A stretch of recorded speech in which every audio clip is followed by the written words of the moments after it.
Assalamualaikum saudara sebangsa setumpah darah.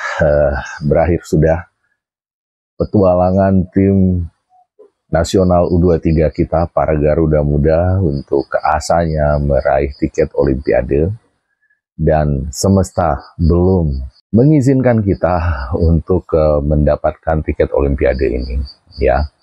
Tapi bagaimanapun ini adalah satu perjalanan yang luar biasa, ya, terutama bagi kita yang sudah mengikuti timnas sejak dulu, ya, seperti saya yang mulai mengikuti perjalanan timnas itu sejak 1985 di eranya Hermansyah, Heri Kiswanto, Marzuki Nyakmat, Durkanain Lubis, dan kawan-kawan. Tapi bagaimanapun kita wajib bangga sebenarnya kepada tim nasional U23 kali ini, ya. Kita saat ini adalah tim nomor 4 di Asia. Dan dari segi permainan kita juga sekarang ini bisa lebih percaya diri. Tidak ada lagi tim yang perlu kita takuti di level U23 di Asia ini. Satu-satunya tim yang mengalahkan kita secara permainan, ya, mengalahkan kita secara permainan hanya Uzbekistan. Hanya Uzbekistan. Dan itu pun bisa dibilang, ya, kalau tidak karena wasit Pu Udom yang betul-betul kurang ajar di sana, sebenarnya saat itu Dewi Fortuna memihak kita. Meski begitu dominan, Uzbekistan tidak bisa menjebol gawang kita, hanya tendangannya mengenai mistar gawang, tiang gawang beberapa kali gitu. Nah, kalau dengan Irak, saya pikir kita bermain cukup lebih bagus, tapi memang kesulitan kita ketika Ridho tidak ada di jantung pertahanan, seperti sudah banyak diulas di beberapa media dan juga di beberapa pundit sepak bola di sini, bahwa satu kelemahan dari tim nasional kita ini U23 adalah kedalaman, ya. Karena pemain inti dengan pemain pengganti itu kualitasnya jomplang, sehingga ketika diganti dengan pemain di bangku cadangan itu tidak bisa membantu mengubah keadaan. Nah, kemudian kita lihat dengan melawan Guinea tadi malam, atau Guinea kata mereka dalam bahasa Prancis, itu ternyata Guinea juga tidak seseram yang digambarkan semua orang selama ini. Dan seperti juga di video saya sebelumnya bahwa itu adalah isu yang tidak benar kalau si Pu Udom itu kembali menjadi wasit gitu. Nah, wasit yang memimpin pertandingan tadi malam itu ya cukup baik, kita katakan cukup baik.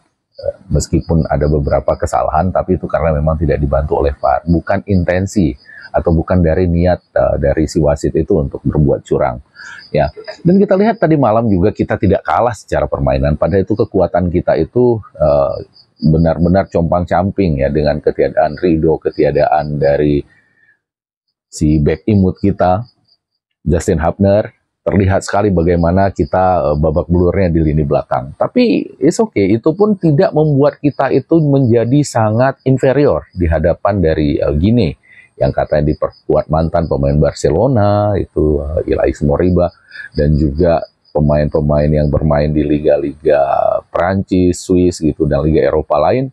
Ternyata level kita itu tidak jauh di bawah mereka gitu. Kalau kita full tim, yakin kita bisa mengalahkan Gini tadi malam. Tapi sekali lagi, memang gerak semesta belum memberikan kita kesempatan untuk bermain di Olimpiade, ya. Bisa jadi kalau kita ini berpikir positif, di Indonesia ini kan kita selalu bisa mencari pembenaran atau alasan untuk membuat diri nyaman untuk setiap kegagalan seperti ini. Dan kita yang berpikir positif bahwa kegagalan kali ini mungkin supaya kita jangan terlalu jumawa seperti Malaysia, ya, yang sekarang kita lihat tidak ada kabar baik dari sepak bola mereka sampai sekarang ini. Karena kita lihat sejak beberapa kali kemenangan tim nasional kita dilanda euforia berlebihan di sini, para pejabat mulai muncul dengan foto-foto dengan pemain bola numpang tenar seperti itu. Mungkin kita harus disiapkan mental dulu untuk Olimpiade itu, kita tidak boleh seperti itu. Nah, akhirnya kita memang tidak berlaga di Olimpiade, tapi ya itu, tim kita ini sangat menjanjikan. Kita bisa berharap banyak untuk ke depan, ya.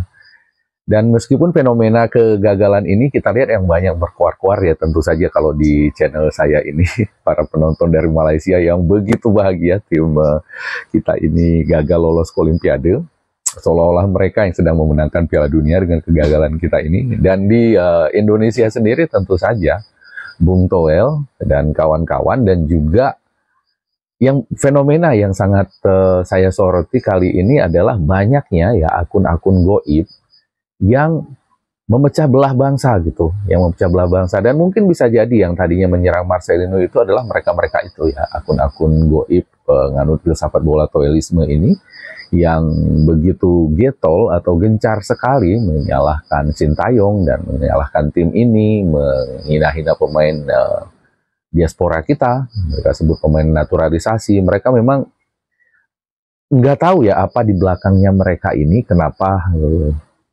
begitu bersemangat untuk menghancurkan atau mematikan tren positif yang sedang berlangsung di tim nasional kita pada saat ini. Dan kemudian tentu saja ada catatan berikutnya dari kegagalan ini, karena di setiap kegagalan tentu saja kita tidak bisa hanya menerima saja seperti itu tanpa catatan-catatan. Kalau bagi saya adalah dari segi permainan, dari segi taktik begitu, itu tidak ada perlu lagi yang dikomentari ya. Saya cukup puas dengan apa yang ditunjukkan oleh Garuda-Garuda muda kita di sepanjang petualangan mereka untuk meraih tiket Olimpiade ini. Dan sekali lagi seperti di video kemarin saya katakan bahwa tidak ada sebenarnya sebelum mereka berangkat ke Qatar dulu yang berharap bahwa tim ini bisa melaju sejauh ini gitu. Hanya Sintayong sendiri yang yakin bahwa tim kita pada saat itu akan lolos ke semifinal ya, karena PSSI sendiri hanya menargetkan perempat final, dan kita para supporter bola hanya menargetkan bagaimana supaya Sintayong tidak dipecat, itu saja gitu. Nah, Sintayong sendiri yang berani mengatakan bahwa tim ini akan melaju ke semifinal.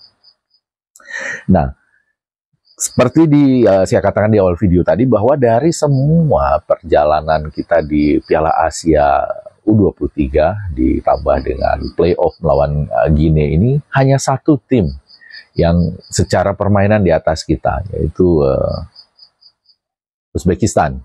Sisanya sama lah sama kita, kalau tidak bisa dikatakan di atas ya. Kalau Jordania kita jelas di atas mereka gitu.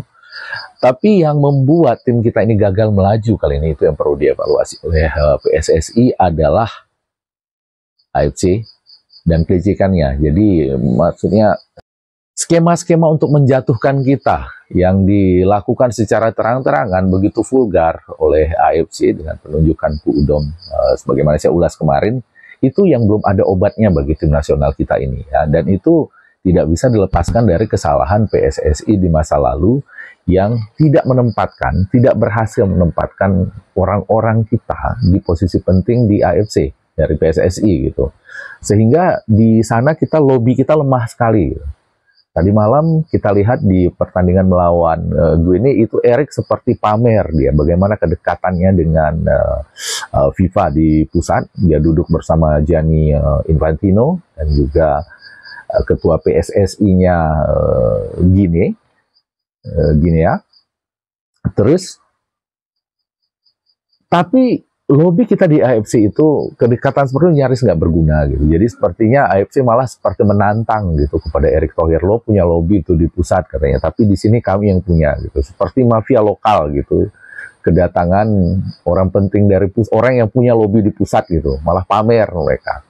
Itu yang membuat saya lihat punca dari kegagalan tim kita kali ini di situ, bukan dari segi teknis, tapi itu tadi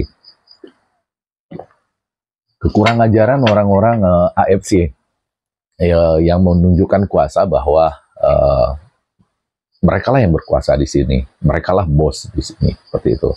Jadi kalau kita lihat dari pemaparan Erick Thohir bahwa tahun ini dia akan memprioritaskan timnas, kemudian memperbaiki liga, memperbaiki sistem pembibitan ya sepak bola kita usia muda dan segala macam, sambil terus melanjutkan program naturalisasi para pemain diaspora.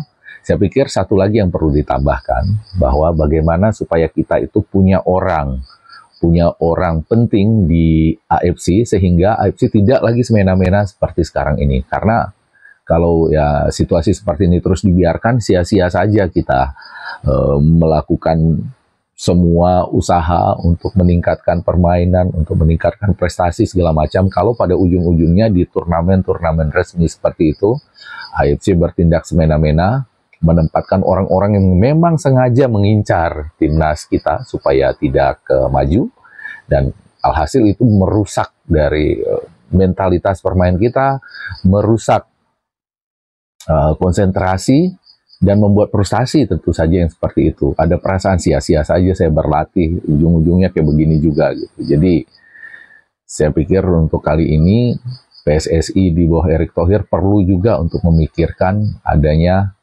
menempatkan orang-orang kita di posisi-posisi penting di AFC.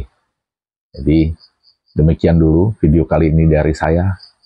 Terus kita dukung Garuda-Garuda muda kita, dan sebentar lagi bulan depan kita akan kembali menjalani pertandingan maha penting melawan Irak dan Filipina, dan semoga kali itu Martin Paes sudah bisa berdiri di bawah gawang, dan kemudian Calvin Verdonk juga sudah bisa bermain, kita harapkan, dan siapa tahu nanti Jero Redwald dan mungkin Kevin Dix dan Miss Hilgers juga bisa bergabung, sehingga asa kita yang lebih tinggi. Mungkin siapa tahu kita bisa lolos ke Piala Dunia meskipun itu belum menjadi target kali ini gitu ya. Entah mungkin nanti kegagalan kita melaju ke Olimpiade ini menjadi berkah kita untuk mendapatkan sesuatu yang lebih besar dengan lolos ke Piala Dunia, kita nggak tahu. Begitu dulu. Assalamualaikum warahmatullahi wabarakatuh dan merdeka.